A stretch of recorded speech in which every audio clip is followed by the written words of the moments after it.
Welcome everyone to our webinar where we're bringing on a client, Bruce Geyer from EK Computers. Welcome, Bruce. Thank you. And so, yeah, Bruce was on our client advisory board meeting back in September, and he offered graciously to share with other participants how he's using TopLeft for his project flow. And so said, hey, will you do it as a webinar? He said, yep, no problem.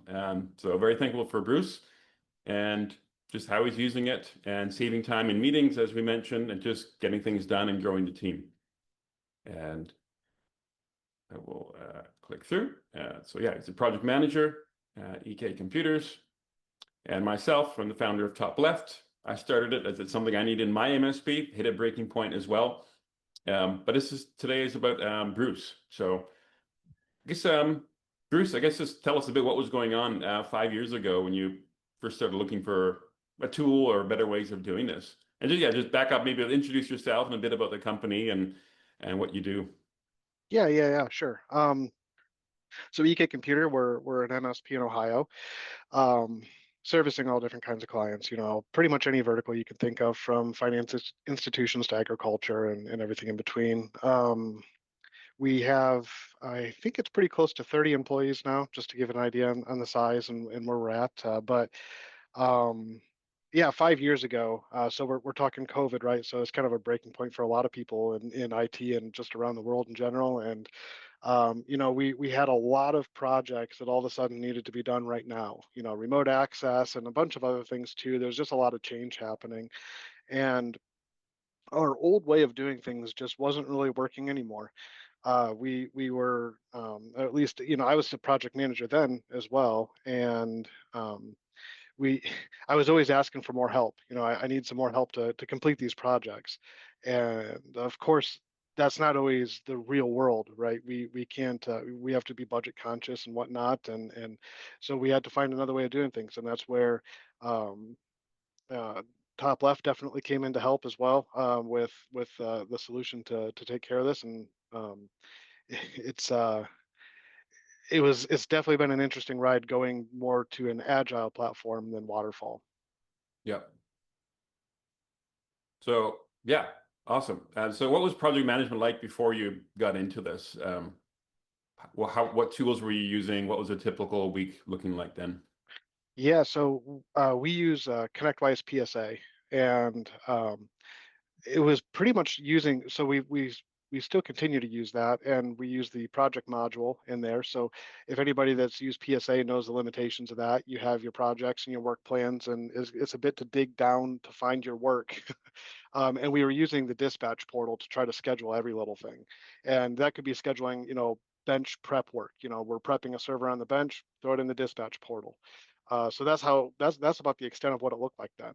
And of course, things were constantly having to get thrown around and rearranged, and things come up, and quite the mess. Yeah. So is there like a specific moment you realized that just wasn't sustainable? It just wasn't going to work anymore? Kind of. It's almost one of those things of, you don't know what you're missing until until you've tried something different. It seemed like, well, this is just the way we do things. We come into work. And I think that a big changing point, and I don't want to get too far ahead of myself, but I read, or you could actually say listen to on an audiobook, The Goal, and realized that there's definitely better ways of doing things. Yeah. Yeah, just got a slide here with the book covers that we recommend. The goal actually don't talk a lot about. The Phoenix Project I talk about and making work visible, but the Phoenix Project I found is really based on the goal. It's like a modern retelling for the IT space. Yeah. Yeah, it puts it into perspective that's a little easier for us to understand, rather than the manufacturing context. Yeah. Yeah. And yeah, the goal has been it's on every manager's bookshelf in manufacturing and other spaces too, right? But it's sold tens of millions of copies. And it's also a novel. Both the Phoenix Project and the Goal are novels. So bit of a page turner, which is amazing just for management theory. Mm-hmm. Easy to get, yeah. So at that point, it was like you and maybe one other person, right? Is it? Yeah, that's correct. And I think at that particular point too, we were just hiring on a third. So there was some training involved, just adding it all into the mix. Yeah. So why not just hire more people? Well, hiring more people, of course, is more cost to that, right? Yeah. And in the project world, um, you have to also account for your basically when it rains, it pours. You have your very busy times, but then you have your very not busy times. And if you have a lot of people on staff, that can get very costly. Um, and not only that, I think that more people helps a lot more to cover more types of work. When we have cloud and on-prem, and we have maybe even voice systems, or whatever your MSP does. There's a lot of different types of work. But when you're able to try to repeat the same things, there's a lot more that you can put in far as process goes, rather than just adding more overhead. Yep. Okay. And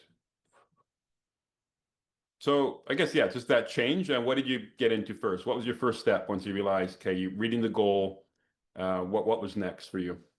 It all fell into place. I think that it was a webinar that you were doing. I don't remember exactly what it was about, but it was project management with Okay. Kanban and TopLeft. And okay, I just got familiar with Kanban, and that webinar, and it was almost like it lined up just perfect timing. So we decided to invest in the product and give it a shot and see how it goes. And we started visualizing the work. I think that's the very first step, is visualizing what your work even is, and doing that in a list of tickets or a list of projects isn't the best way. Yep. I say amen, of course. That's Mhm. that's our message, yeah. But it's not a message we've invented. This comes out of like these books I was sharing, right? Making Work Visible goes back 50, 60 years. Manufacturing industry figured this out. Software development, now it's everywhere. Agile or healthcare, governments, everywhere getting to these methods, making it visual. Yeah. I think it comes back to how our brains work is like 10%, 20% of the neurons are for vision. Mhm. So it's huge. Yeah, I could see that. Okay. So you were on the webinar and then actually let's yeah, I guess anything else to share that people might be interested before we go into seeing your boards. Um, I think that the only thing to, and this is just a preface to showing the boards and how things go, is to keep in mind that they talk about this in the Goal in the Phoenix Project a lot, and it's really true. Is this stuff is a process of continuous improvement. So don't get comfortable in thinking that your process is good enough, and as time goes on, the processes and the things that we do degrade over time, just because things change and we have to change with it, and our standard mode doesn't always work. So continually be working at it, and that's our job as project managers, right? Is flow. It's trying to get as much as we can, and single piece flow is very important. Getting this project to completion. So that's just one thing that I would preface with all of it. yeah. Yeah. So yeah, single piece flow, that's coming right out of these books, is their transformation from lots of work in progress, lots of inventory, lots of things going on at once to one thing at a time. And a whole team working on it even, right? Mhm. Um, okay. And then so you got started with like just a couple licenses at that point, right? Yeah. So at the time, I'm pretty sure that we started with 3 licenses. Um, because just recently our service desk started using it. That's a whole nother game.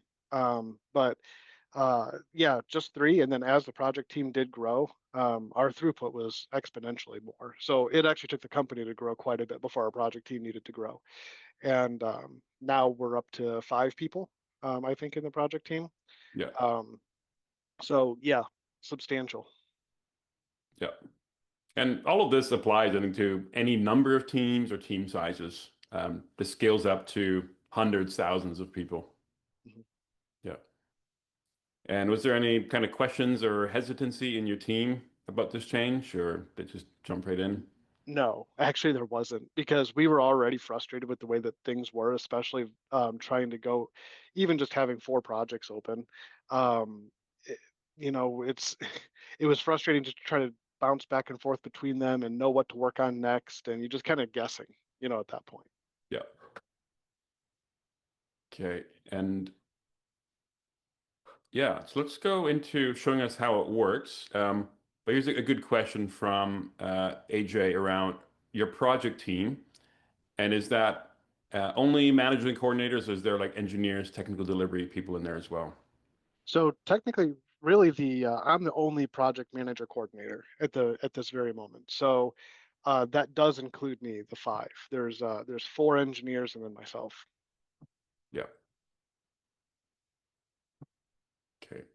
All right. Can you share your screen, and then I'll put it into the feed Yep. here.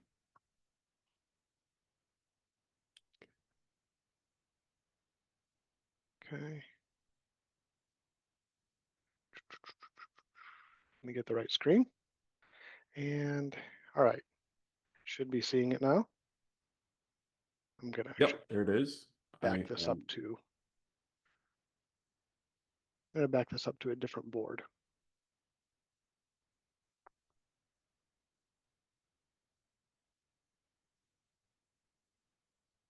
Okay. So let's start with this one. Should be seeing my Pro Services projects board here. Is that correct, or am I sharing a window? Yep. Is that see, I need to.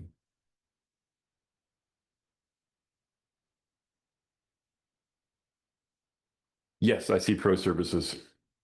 Pro Services projects. Yep. Perfect. Okay, so this is what we start with. And on this board here, each of the cards represents an entire project. And at this point, we've already scoped the project, we've already quoted the project, and the project has already been approved. And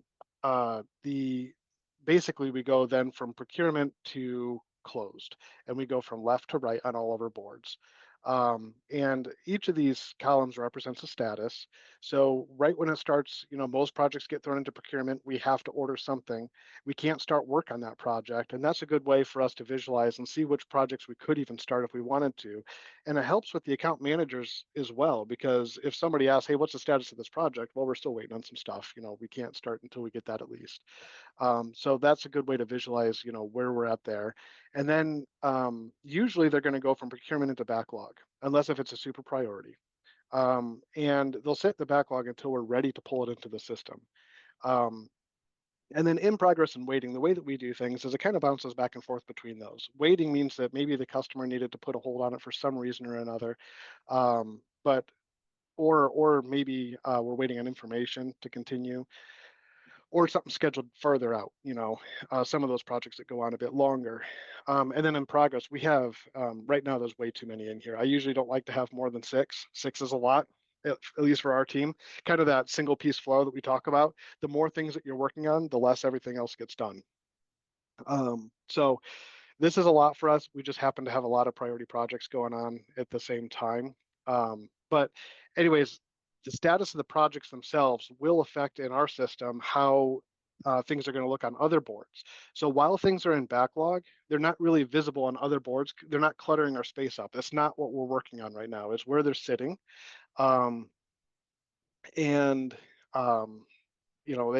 we'll be ready to pull it when either it's gone up in priority, or it's first come first serve, or it's a scheduled date of it, like a building move or something. Maybe it needs to be done by a certain particular point in time. So that's where it starts. And then where we move from there is I have a board called project phases. Now, both of these boards, the projects and the project phases, they're mainly used by me as a project manager and dispatch and whatnot.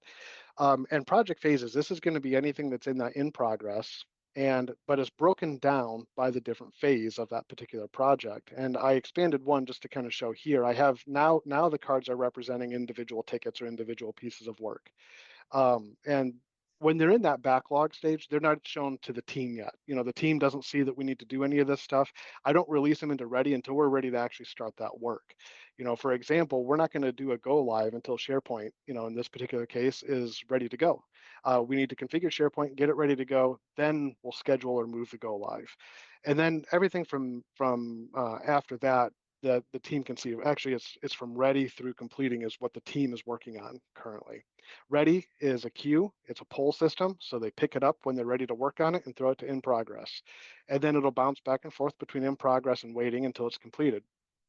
And then things that do have to be scheduled, if it's going to affect users, if it's going to be downtime, something that's going to be client facing, we do schedule that stuff still. That way, you can't surprise the customer by just doing things, when you want to. So that stuff gets put into that column, and it is sorted so that the next thing coming up is going to be at the top of the list. But this is where I go to basically release work into the system. And then I would say, lastly, we bring up this. This is the all tickets board. This is what the engineers see. And this is a little bit more than what we usually do, because we've just had uh, a temporary change in the company. We're handling computer installs as well right now on top of project work. So I put in a system that's coloring these cards. And so the blue cards usually aren't there. Those are computers that were like workstation replacements that we're working on as well. But the white cards are project cards. And this is what they see. These are those same basic statuses that were there before. And anything that I throw into that ready column, they are picking that stuff up and moving it across. And this is the team's view. And everybody can kind of see what everybody else is working on. And the other cool thing about this, actually, to bring up those blue cards, is when you do need to adapt and change for the company's purposes, the system is very easy to go in and modify the board and pull work from other departments in when you do want that work to be visualized in your workflow. So using some um, filters and different things, you basically get to choose what cards you do want to show on the board. So that, in a nutshell, though, is how we process work through the system, going from left to right, and also ordering it so that the stuff that they should be working on next is at the top. And we have 3 different pieces of criteria that is used to determine that. Well, I guess, yeah, what are those criteria, I guess? Sure. The first one that we use is priority, and the only priority card that I see on the board in this screenshot is right here. This was a user-facing issue, and you'll see that by that color on the left. That's a high priority. So if it's high priority, it's automatically at the top of the list. The next piece of criteria is due date. The thing that's coming up is the next due. So you see a couple of those over here where it says due in 7 hours, due in 1 day. The stuff that's due the soonest is going to be at the top. And then after that, it's time and status. So that's the first in, first out. So if it's not a priority, if it's not due soon, then it's, whatever's been in there the longest, work on that next. Yeah. Okay, I think there's a couple questions that would be appropriate to ask now. Do you ever have to assign tickets, or are engineers always pulling from that pool from the ready column? Yeah, rarely I have to assign tickets. That's a very rare situation. What I like to do is throw them into the pool and let people grab. Now, one of the things that we have is that we have people that might be comfortable with a particular customer, and they'll pull those first. Maybe other people know that they're familiar with that customer, and they'll hold off on that. Or it might be a particular type of work. One thing that you also want to encourage in your teams is diversity. Not that everybody can specialize in everything, but everybody, in my opinion, should be able to do the work. Then people can take vacations and not have to be bothered. Things like that. You can have turnover and it doesn't crumple the system. It's not bad for somebody to take something that's going to be familiar and efficient, but what I like to see is maybe somebody else to take some things every once in a while and be able to call upon that person that's the subject matter expert to help them through. Yep. Okay. So how do you know, so question here, how do you know when you need to hire more people, like, yeah, grow your team, versus there's an issue with the workflow? That's a really good question. Um, I think the best way to determine when you have to hire somebody is when you've gone through a period of time that's, at least a matter of months, where you're consistently getting more work than what you can handle. When your backlog is consistently full and you don't feel like you're going to hire somebody and then in 6 months have nothing for them to do. That's the point in time where I feel like, or if you're continually having to tell account managers later, not now. Um, but it just as long as it's not a thing that you're like, oh, we were really busy these past couple of weeks. That's the normal ebb and flow of projects. Yeah. Okay. And then, So does your team work in ConnectWise for the tickets? Like, do they click the card and go to ConnectWise, or are they doing time entries and notes out of the top left interface? So they're doing the time entries in ConnectWise. They start in top left. So um, they start their day. They probably have a save tab or a bookmark. They'll go to top left first, see what they're going to work on. They'll drag the cards across statuses. So that's going to change the status in ConnectWise when they do that. However, time entries, they'll either hover over and you can hit the C on your keyboard and it opens up the ticket in another tab, or there's a little CW button on each one and they can click that. But generally, yeah, time entries, notes, and all that stuff is still done in ConnectWise. Yeah. Okay. And uh, okay, question here, which is what I wanted to get to, is how do you organize your project status meetings? So I Good guess let's question. back up. What meetings do you have overall? Okay, well, we do have a weekly meeting, and that's basically every Monday at 7 a.m. We start early, so uh, and right on a Monday, and that's to get the week going. So before we do anything else that week, we talk about what has happened last week, what is scheduled to happen this week, what due dates do we have to prepare for, also what's scheduled for next week, and what do we have to prepare for this week. So that gets the team's head into the space of here's what I'm going to be doing this week, and we do it basically on a week by week basis. I also have an open door policy, so if there's a blocker, let's come to me and talk to me about it right away, because you don't want those to linger for a week. The other meetings that we do, we call them ignitions, and sometimes they involve the customer, sometimes it's just internal. It depends on the nature of the project. The customer might not care too much about replacing a bunch of switches, but they will care if we're moving them from Google Workspace to 365, for example. Yeah. So an ignition meeting, we'll go over the scope of the project. We explain what's going to be changing, what are the points of the project where somebody's going to notice something happening, and scheduling that. Although be careful, don't schedule too much and too far in advance. What I've found is sometimes say, let's get some of this work done, some of the communication, and the information exchange done, and then we'll schedule when we're closer to being ready. But we do have those, and then we do have some project closure meetings, depending on the size of the project, really, or how much has changed. Yeah. I hope that answers the question. Yeah, I guess so for that 1 hour meeting, I guess do you have an agenda for it? Your The Monday one morning meeting? in the Monday morning, no, No. we don't do an agenda. Really, it's the same thing each week for the most part. It's well, announcements if there's any, company announcements, and looking at our dispatch portal, which is where the hard scheduled stuff is, where the customer knows that we're taking them down or doing something big, like a go live event. Um, and then just kind of going over, we'll bring up our Kanban boards and I'll look for red, right? So an example would be here under waiting, how we see that 17.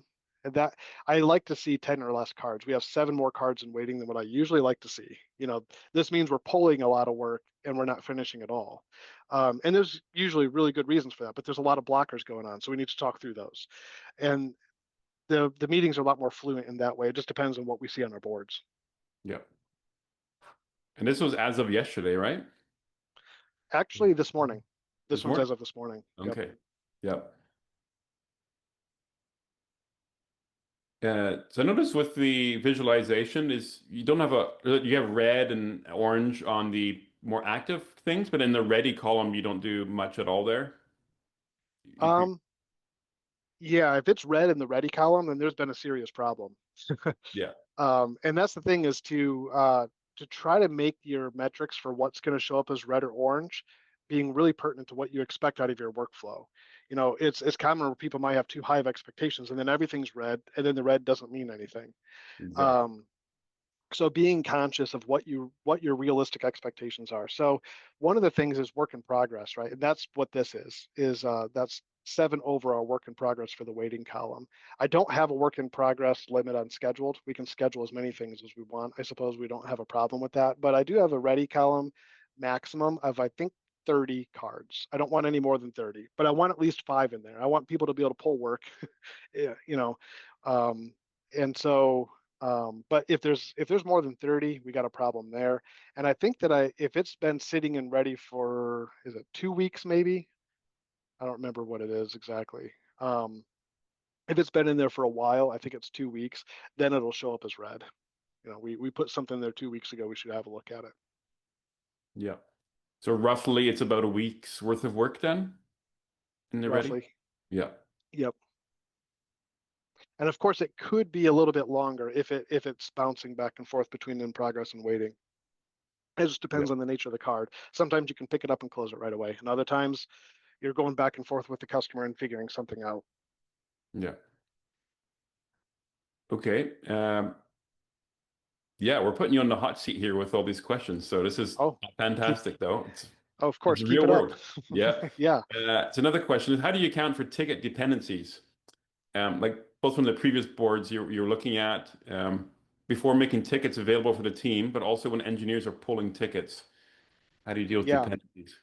That's a really good question. And that's something that I thought a lot about in the beginning, because that was a big problem for how we were doing things before, is they would just go into the work plan for the project, and they might start working on something that's not ready to be worked on. And I kind of control that now when I'm releasing work into ready. Like I was kind of saying before, is I'm not going to release, well, I know that I can't release this configured SharePoint online right now because we have some stuff that needs to get figured out before we can even know what sites to create and different things. We're still working with the customer on that. I don't want somebody to start that because we're not ready. But that's up to me to know, at least in the stage that we're at right now. I'm going to have to figure that out as we scale larger and we have multiple project managers or coordinators eventually.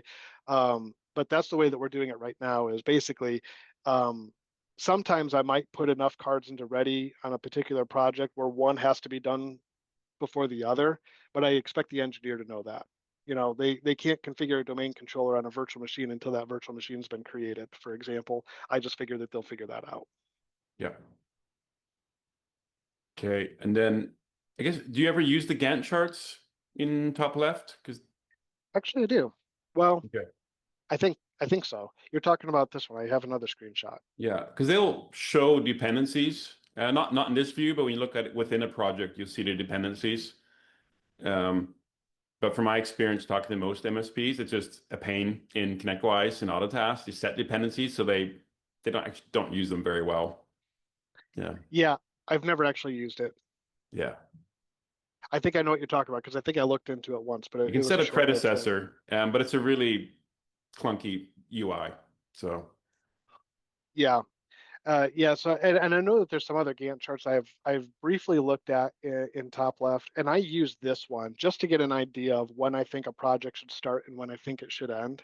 But this moves around weekly. Like on Friday, I kind of I evaluate where we're at with everything, and I'll expand something out. One of the things that you don't see in the screenshot, of course, is that you can move this stuff around. I can click and drag this whole thing to move it back and forth. I can expand it longer, shorter. So I do use this one. It's not a full-on Gantt chart. This is just showing each project and the length of time and approximately, what percentage of hours compared to the full budget of the project we've gone through. yeah, Um, but I use this to kind of communicate to the account managers of when I think that we'll be able to start some of these projects down the road, or when I think a project might be complete. yeah. And I'll share, we're working on a capacity planning module for TopLeft right now, which is in active development. So it's a bit like this, but it's showing per project who's working on it. And then underneath it's a view to see are those resources over capacity. So if they've got 25 hours a week for projects, and what's their commitment against that? So you can adjust and move the projects around or assign it to someone else. So if anybody's interested in capacity planning, let us know, let me know, and we'll get you into that beta in the next couple of weeks here. Okay. Yeah, just pop an email to me at Wim, W-I-M. Actually, put that in the chat here. Email Wim at, okay, yeah. Cool. Oh, yeah. So yeah, on the project view, it'll show a line between the tickets that have dependencies set. And then you can also on the Kanban board do some visuals on the card to show if it has a dependency that's completed or not. So there is some things there. But again, it's only as useful as your data. So, okay, that was, yeah, Sean, let us know if any follow-up questions on dependencies. Okay, this is a good one. Do your engineers pull the entire project, or can multiple engineers work hard for portions of the same project? So they're collaborating, or are they kind of solo on projects? They're collaborating. So they don't necessarily see this view of what projects to pull and start. But the way that I see things as far as this view, we might have this implement cloud services or this MFA implementation. Those are two different projects. All four of the engineers can pull from either one of those projects. So we're not limiting or enforcing a per person project or who's on that team. Our team's small enough right now that we all just do all of them. And one of the advantages that I have with that is when we do have a big go live event or something that we have to go on site for and a bunch of things, any of them can go. They've all been a part of the configuration. They've all been collaborating with this. Yeah. And actually, this is something I didn't get a chance, I didn't really think of to touch on, is you'll notice some of these things over here. Now, these are some of our longest tickets. They're in this completing status. It says peer review. That's the status of that card is under peer review. So before we actually close some of the work, depending on what the work is, we want somebody else to look over that work. It's a second pair of eyes. We have another internal wiki that we write up documents. Basically, if it has a wiki article on how to do something, compare the work that was done to the wiki. Have another set of eyes on that before it gets closed. And that also helps with that collaboration of everybody kind of knows what's going on with the projects that we have open. Yeah. Yeah, but big fan of that as well. That comes right out of software development, agile, and peer review, team working together to get it done. It's just so many benefits. But it has to be combined with reducing the amount of the projects that are in process. So I think on the other board, you showed you had like 7 projects open or started but not finished right now Yeah. on your overview This board. one here. Yep. Yeah, or 8. So do you find that's a good number, or would you rather have it a bit less? Less. Yeah. This is way too much. Now, there's a couple of these that have been drug out for a long time. So if I look back on my timelines at these projects, this particular one has been going on for like a year, and it's not because of us; it's because of the customer. Sometimes you have that, and that one's in waiting right now, of course. And then a bunch of these that are coming up here next week, I'm going to be throwing those over into closing processes. So we're at the tail end of a few of these, but some of them we just had to start because of priorities. And unfortunately, you got to do some of that sometimes. And people are going to be putting in overtime right now, just where we're at. But it's the ebb and flow of that work to try to manage it. But I would love to have, I think, 4 or 5 projects would be my ideal. Yeah. Yeah. The question I've asked people before is, if you're only doing one project at once and the whole team was working on it, how long would it take you to get that project done? And they'd be like, oh yeah, we could do it in a week. But how long is it taking now? And it's like 6 weeks because it's all Yes. being moved forward proverbially every week. But there's the multitasking, a start and stop, and wait, where was I? And backtracking, you waste so many cycles. Yeah. So the answer is in between somewhere, right? Like, It yeah, is. It's in between somewhere.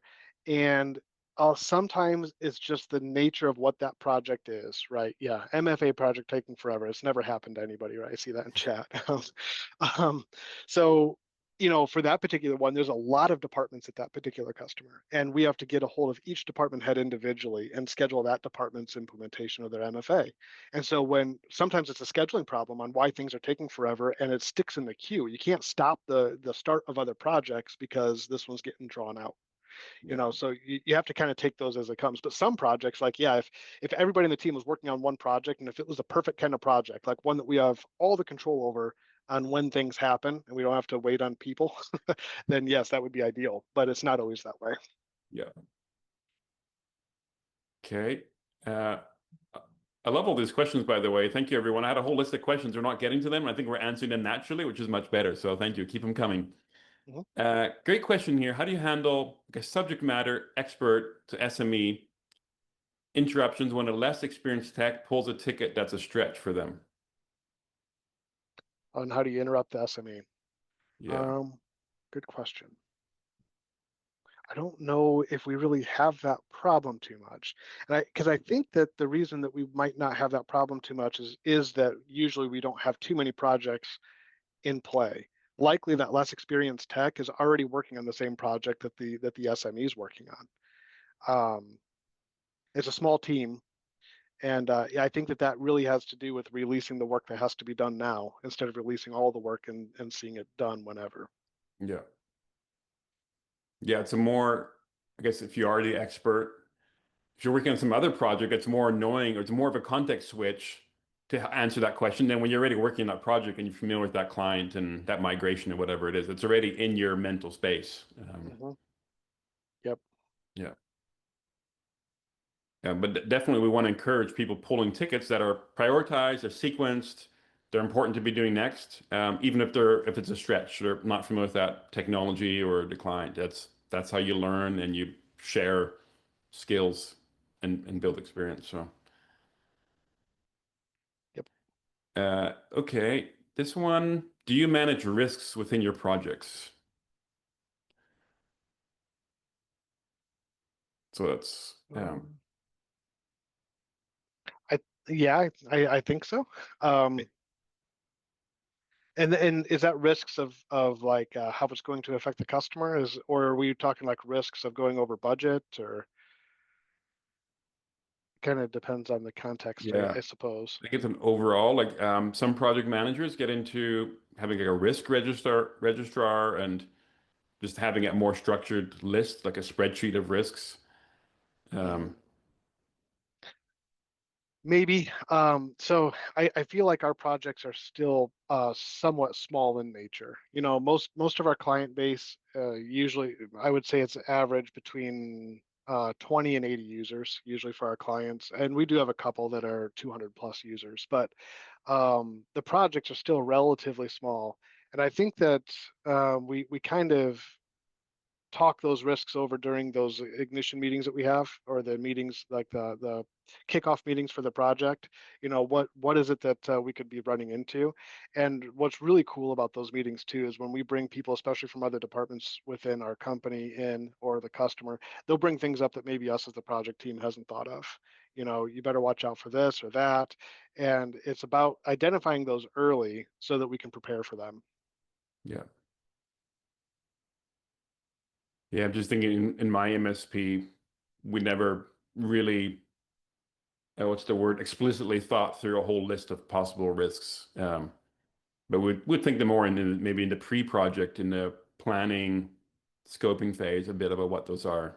Um, Yeah, and I think I might just call those assumptions. So sometimes I might look at, we're doing a cabling project, for example, and I'm just going to assume that your cabling is 586B, you know, and if it's not, we're going to have a problem, you know, if we're putting a patch panel in, for example. yeah, So if I see that as being a potential problem, I'll put it in as an assumption. We think that this is what's happening here. yeah. Okay. Uh, so yeah, good question here from Andrew on how you organize a project within Manage. You have a ticket for every task for a project, or how do you handle the task within a project? Make sure everything gets done and documented. It's kind of ticket design. How much do you break it down? Sort of thing.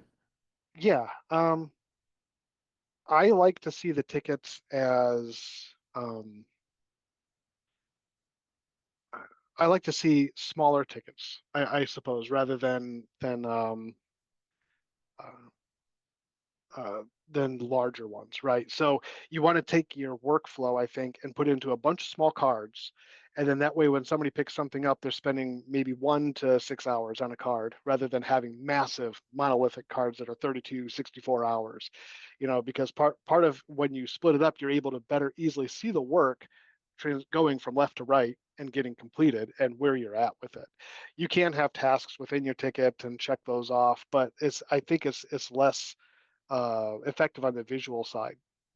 So what I do is I actually use the ConnectWise PSA project templates, phase templates, and those are generally speaking, when we have a network project, these are the things we do, and they'll spit out the same cards. And everybody's pretty familiar with the wording this way.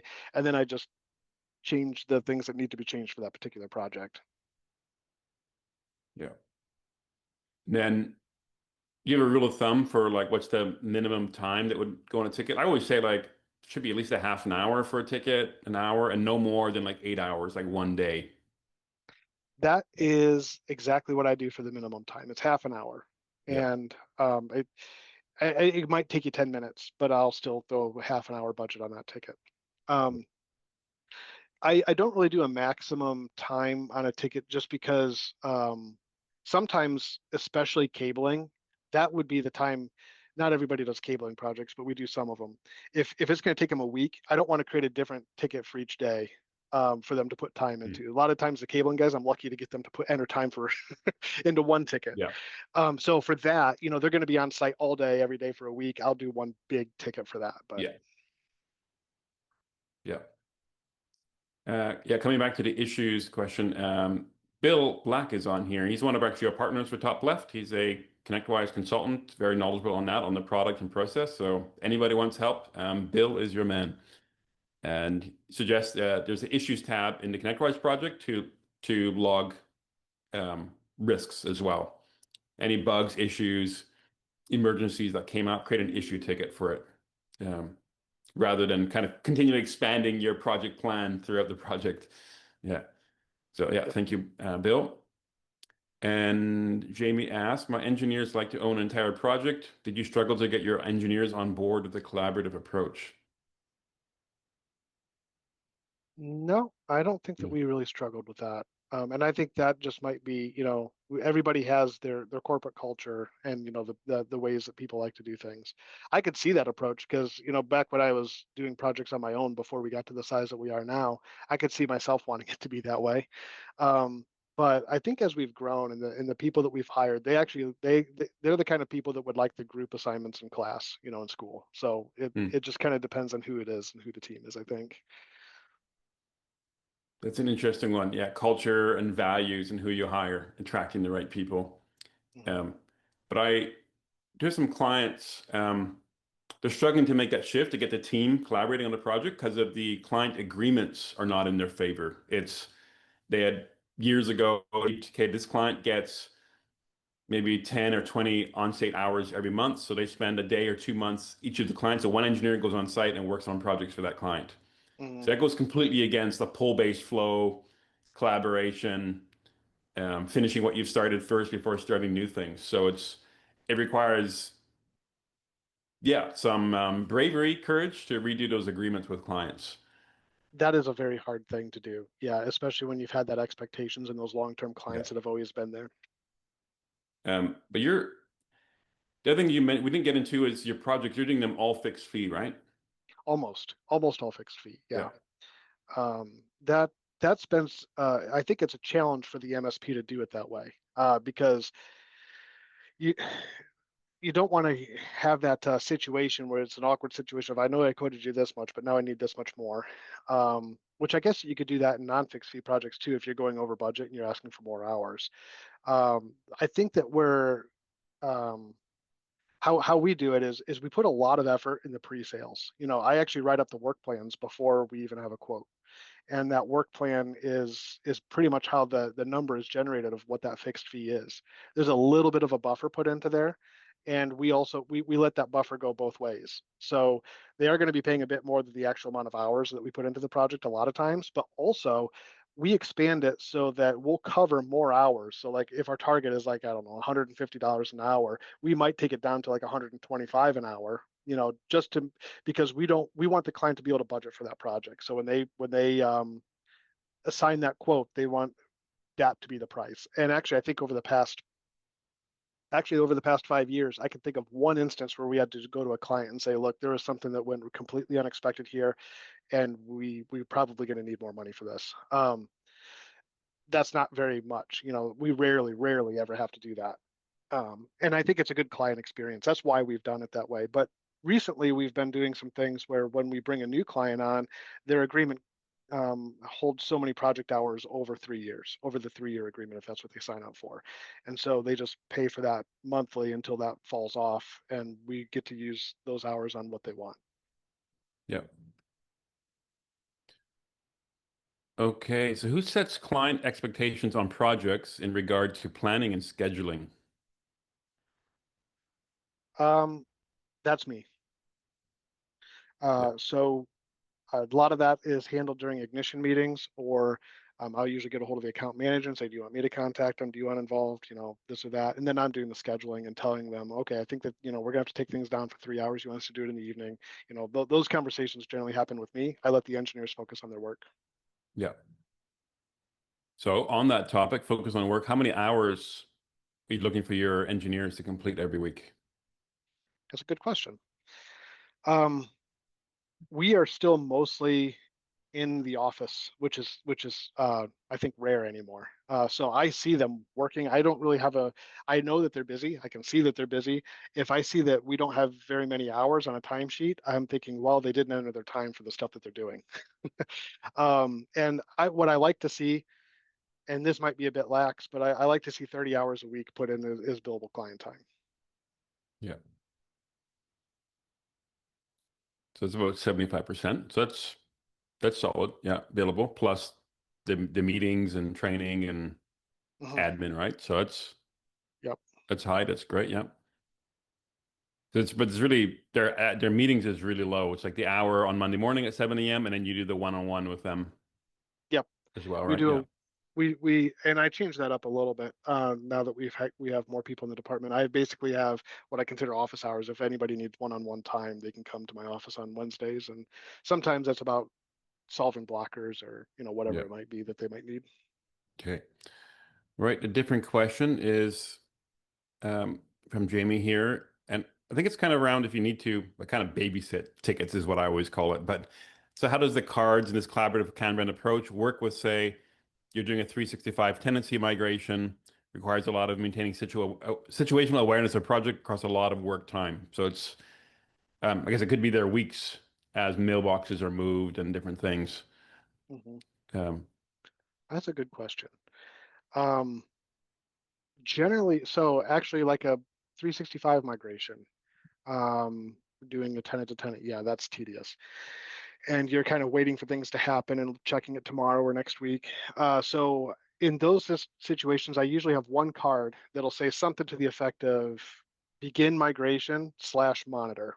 So I want you to begin it, but that card's not going to be closed until we pretty much have everything in a ready state for the go live. Um, and they're going to swap that card back and forth between in progress and waiting. That's one of those cards that's going to be stuck in waiting for a little while. And when they check on it or when they're actively doing something, throw your time in. Even if it's 5 minutes, throw your time in, throw a note in. Then we have that bread trail of we know when it's been checked on, what the status is, what any problems are, and they just keep dumping their time into that ticket. And usually I can put like 4 or 6 hours on a ticket like that, and we won't use all that time because even though it's a lot of babysitting, it's not a lot of actual time to put into it. It's just keeping track of it. yeah. Uh, so how often should your engineers, or how often do they log time in their timesheet? Uh, That's up to the person. okay. Um, I think that the way that I take it is I don't tell them how to put their time in. I just want it in, and I want it in by the beginning of the next week. So if the timesheet isn't there, then I ask them for it. The ConnectWise timesheet.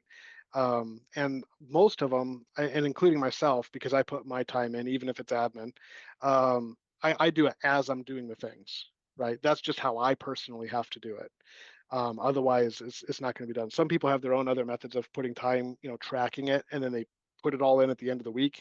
That's fine, I suppose. I don't need to know day by day. Yeah. Okay. And let's see. Done. Question here. Yeah. Do you deal with one-time client projects tickets much? And is there much of a difference in the process for that? So I'm not sure Um, exactly what that refers to of a one-time. I'm uh, I'm guessing it might mean like maybe a client that's not a managed service client. Is it like Mm, somebody that's like asking one-off. for Yeah. a one-off project? Um, One of the we do get those occasionally, and sometimes it could be a prospect for managed services, especially if you impress them with a project. So I don't always want to just turn it down flat out, But if it doesn't look like it's a really good opportunity and we're really busy with our managed clients, sometimes I'll turn that work down. Whoever brought the lead in. Like, well, we really, we have to prioritize our managed customers. Now, if it's if it is approved and we're going to do that work, there's usually a lot more discovery, and we might bill for that discovery. Yeah.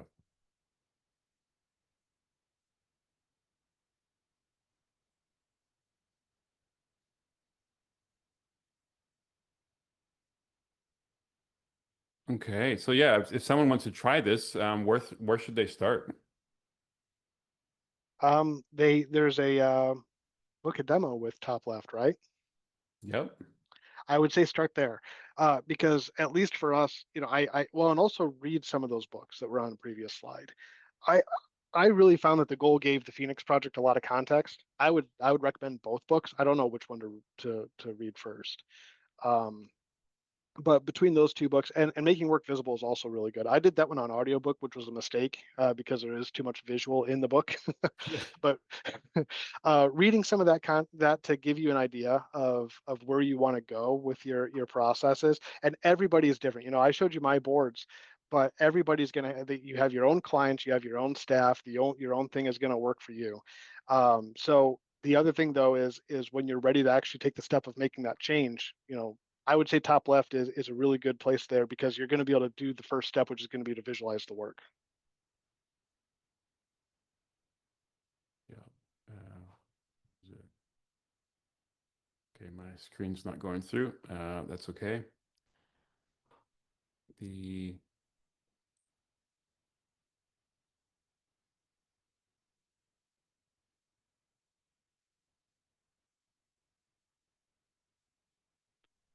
Yeah, so I guess I guess what do you hope people take away from this I hope it was conversation? a You should. I hope it was a help. Yeah. I've heard from a couple of sources. I think that, like in our advisory board meetings, that some people struggle to see TopLeft working with projects, and that they use it for service desk, and that we started in projects. So it's kind of it's not baffling to me, but it's surprising to me. And I hope that this kind of puts some things into perspective, at least on where it's helped us a ton, and able to still use. And I've heard of this too, where people have gone away from ConnectWise PSA or Autotask because they don't like the project modules, and they go something like Monday.com or somewhere else. Um, I hope that this shows that you can use our native PSA tools and also get the visualization that we're looking for. Yeah. Okay. Yeah, we are getting at the top of the hour. Always want to keep it within the hour. So yeah, very thankful for you coming on and sharing your story and real world examples and talking through all these questions. I think it's been, well, very insightful. So thank you for that. We have a couple of assessments online, which I highly recommend. The links are here on the slide. Uh, actually, there's two. One is the daily habits, which is Bruce and his team are doing very well on that.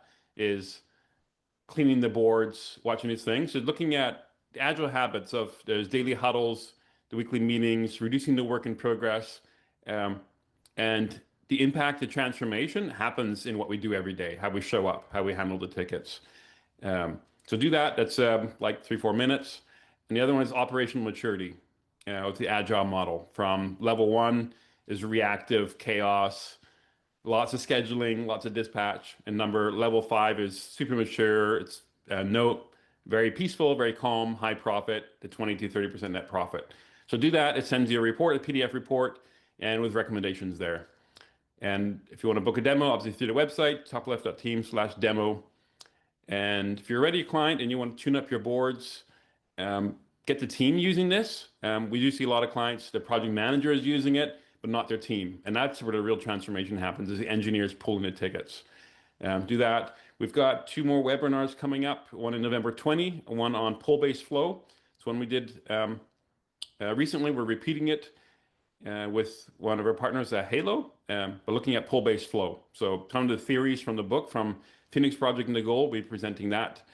And then one in December with our partner Manuel Palachuk, looking at agile service delivery probably no project focus there, all on service.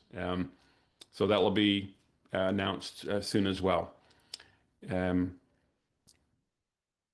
I've seen still some questions coming in. Should